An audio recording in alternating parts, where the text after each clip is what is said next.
তোমার দায়িত্ব আমি নিলাম। একটা মানুষ যদি দীক্ষা মাসের যে কথাটা শুনেছে সেই কথাটা যদি মাথায় ঢুকিয়ে নিয়ে পরিপালন করে, অন্য কারোর কোনো বুদ্ধিতে না চলে,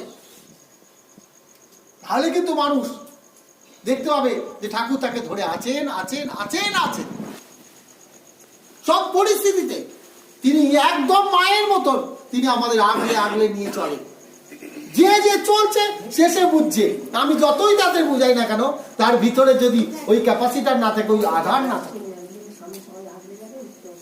কিন্তু তাকে যত ভালোবাসবো তত আমাদের জীবনে কিন্তু পরিশুদ্ধতা আসবে, আমাদের জীবনে কিন্তু আমরা মনুষ্যত্বকে দেবত্বে পৌঁছাবো।